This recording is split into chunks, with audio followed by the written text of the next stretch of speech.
Thank you అండి. యాక్చువల్గా కొంచెం టెన్షన్గానే ఉంది. ఎలా అంటే ఇక్కడ ఇద్దరు లెజెండ్స్, ఇద్దరు దిగ్గజాలు, పైగా ఇద్దరు యాక్టర్స్ కాదు, డైరెక్టర్స్ కూడా. ఆలోచించండి, చాలా చాలా అరుదుగా డైరెక్టర్గా హీరో సక్సెస్ అయిన వాళ్ళు చాలా తక్కువ మంది ఉంటారు.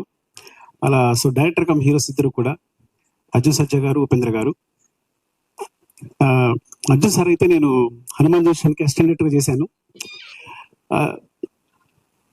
అసిస్టెంట్ డైరెక్టర్ చేసినప్పుడు, వేడిగా చేసేటప్పుడు దూరం చూస్తుండిపోయాను ఆయన్ని. అంటే చాలా కంపోజ్డ్గా, ఇప్పటికీ అదే బాడీ లాంగ్వేజ్, అదే నవ్వు, చాలా వెరీ, అంటే ఎవరైనా అడ్మైర్ అయిపోతారు, ఎవరైనా అట్రాక్ట్ అయిపోతారు ఆయనకి. ఎవరైనా ముందు ఆయన్ని రెస్పెక్ట్ ఇచ్చేస్తారు. అట్లా ఉంటుంది ప్రీ బాడీ లాంగ్వేజ్ కూడా. అప్పుడు కూడా సెట్లో కూడా అంత కంపోజ్గా బిహేవ్ చేసేవారు. యాక్చువల్గా నేను ఎక్కువ మాట్లాడడం కూడా కాదు, చాలా భయపడి దూరం దూరంగా చూస్తూనే ఉన్నాయండి. ప్రతిదీ సెట్కి వచ్చిన దగ్గర నుంచి ఎప్పుడు కాన్సన్ట్రేషన్ అందరూ ఉండేవారు. అయిపోయిన తర్వాత ఏదైనా, సో అంత డెడికేట్గా వర్క్ చేసేవారు.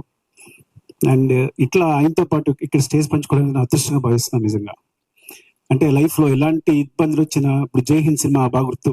అంటే కొన్ని సినిమాలు అయితే ఆయన క్రూషియల్ పొజిషన్ ఉన్నప్పుడు తను సొంతంగా అన్ని డబ్బులు పెట్టి డైరెక్ట్ చేసుకుని తన తాను హీరోగా ఎస్టాబ్లిష్ చేసుకున్న డైరెక్టర్ కమ్ హీరో ఆయన.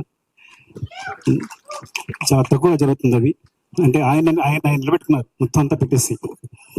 సో ఒక ఫాదర్ ఎమోషన్ తెలుసు నాకు. సుకృతి హీరోగా చేసినప్పుడు, హీరోయిన్ గా సారీ, ఒక సినిమా చేసినప్పుడు ఇందాక కూడా అదే చెప్పాను. అంటే నిజంగా కూతురు కోసం ఆయన ఈ సినిమా చేసేది నాకు కూడా కథ చెప్పారు బిగినింగ్ లో. చాలా బాగుంది, చాలా మంచి పాయింట్ సార్, చాలా బాగుందని చెప్పాను. ఈ సినిమా జర్నీనే ఒక సినిమా తీసేయచ్చు. ఆయన కూతురు, ఆయన తన కథ మీద, డాక్టర్ మీద ప్రేమతో ఒక సినిమా కోసం ఇప్పటికీ పరితపిస్తూ ఆయన డైరెక్ట్ చేసిన విధానం మొత్తం ఆ జర్నీనే ఒక సినిమా తీసేయచ్చు. అందుకోసం ఈ సినిమా చాలా పెద్ద హిట్ కావాలని కోరుకుంటున్నాను, చాలా పెద్ద సక్సెస్ కావాలని కోరుకుంటున్నాను. Thank you sir.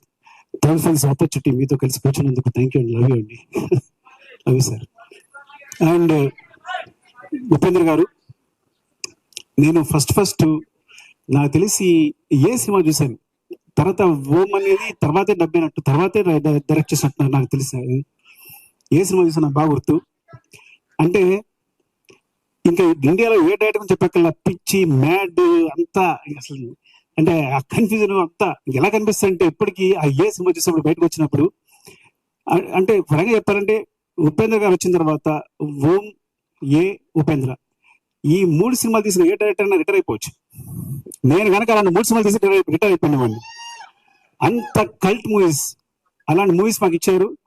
మీరు నమ్మరు, ఆ మూవీస్ తర్వాత ఫ్రాంక్గా చెప్పాలంటే ప్రతి ఆ మూవీ నుంచి అందరూ ఇన్స్పైర్ అయ్యి ఇవాళ నా స్క్రీన్ ప్లే ఎట్లా ఉంది అంటే కారణం డిఫరెంట్ గా ఏ ఉపేంద్ర ఓం 3 సినిమా.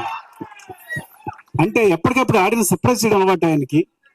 నేను ఆ విషయాన్ని మీ దగ్గర నుంచి దొంగలించాను, తస్కరించాను, ఏమనాలి. So you are the great inspiration sir. ఇలా చెప్పడానికి అవకాశం వచ్చినందుకు చాలా ఆనందపడుతున్నాను నేను. Thank you sir. Love you sir. ఇంకా నాకు ఒక సాంగ్ వినిపించారు, ఏ పిల్ల ఏ ఊరికి వెళ్తున్నా పిల్ల, ఒక సాంగ్ చూశారు. ఆ సాంగ్ అఫ్ కోర్స్ అనూప్. యాక్చువల్గా అనూప్ నేను అసిస్టెంట్ గా వచ్చినప్పుడు తను మ్యూజిక్ డైరెక్టర్ కాకముందే ఫేమస్. ఎవరో కీబోర్డ్ పేరు ఉందంట అని మాట అనిపిస్తుంది. ఎక్కడ చూసి అందరూ అనూప్ అంట. తను వస్తే అసలు మామూలు మ్యూజిక్ చేయడం అని నీ పేరు ముందే అనిపిస్తుంటది. నాకు తెలిసి కీబోర్డ్ ప్లేయర్ గా ఫేమస్ అయిన ఒకే ఒక వ్యక్తి అనూప్ అనేది. అందరికీ అనూప్ పేరు తెలుసు అప్పట్లో. ఒక మ్యూజిక్ డైరెక్టర్ కాకముందే అనూప్ పేరు తెలుసు. సో మ్యూజిక్ అంటే ఎప్పుడు ఎంజాయ్ చేస్తాను. Very big fan of him. Especially మున్నాలో నీలి నీలి మేఘాలు లేకున్న సాంగ్ ఫస్ట్ నాకే అనిపించాడు. మున్న చాలా బాగుంది అనిపించింది. అండ్ ఇందులో ఎవరికి వెళ్తున్న పిల్ల నేను ఒక్క సాంగ్ విన్నాను, మిగతా సాంగ్స్ కూడా చాలా బాగా నచ్చారు. సో చాలా చాలా బాగుంది. థ్యాంక్ యూ అండి, ఆల్ ది బెస్ట్. అండ్ ఎవరికి వెళ్తే పిల్ల విన్నప్పుడు నాకు 4 లైన్స్ వినగానే మా ఆస్కార్ చంద్రబోస్ గారు రాశారు అనిపించింది. అదే ప్రశ్న నాకు. సో ఆయన ఆత్మ నాకు తెలుసు కాబట్టి ఒక 3rd 4th లేనని అడగక్కర్లా, ఎవరు రాశారంటే చంద్రబోస్ గారు అని. అండ్ మా జర్నీ చాలా చాలా చాలా మొదటి నుంచి ఆయనతో జర్నీ చేస్తున్నాం, మీతో రాసుకుంటాం. ఇండస్ట్రీలో ఎవరితో కూర్చుని ఆనందపడి కొన్ని క్షణాలు ఆనందపడే సమయం ఉంటే అది చంద్రబోస్ గారితో. And love you and thank you Bose garu. మనం చాలా తర్వాత కలుసుకున్నాం. మీరు నాకు ఫోన్ చేయట్లేదు, ఇంట్లోనే ఫోన్ చేస్తారు. సో సాంగ్ విన్న తర్వాత మూమెంట్స్ చాలా బాగున్నాయి సార్, మూమెంట్స్ చాలా బాగున్నాయి. ఎవరు చేశారంటే సృష్టి అని చెప్పారు. సో యాక్చువల్గా సృష్టి సాంగ్ మర్చిపోతాను నేను. సూసేకి సాంగ్ యాక్చువల్గా మూమెంట్స్ అని తనే కంపోజ్ చేసింది. ఆల్మోస్ట్ 80% మూమెంట్స్ అని తనవే,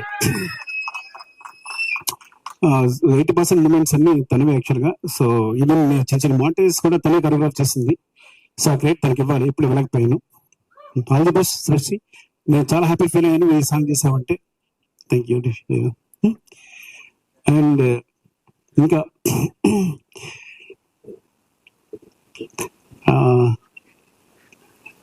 తన పేరు I'm sorry sir, I think corona దగ్గర వచ్చిన దగ్గర నుంచి మొత్తం వరకు వచ్చింటుంది.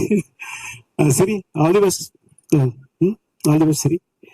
ఇంకా Niranjan, Aishwarya, all the best Aishwarya. So చాలా బాగా చేసాం, టీజర్ చూశాను. అండ్ సాంగ్ చాలా బాగుంది మీ ఇద్దరిది, అండ్ ఈ ఫైట్స్ చాలా బాగున్నాయి. Niranjan, wishing the best. Sita పైన చాలా పెద్ద పెద్ద హిట్ కావాలని కోరుకుంటున్నాను. థ్యాంక్ యూ అండి, thank you very much, love you.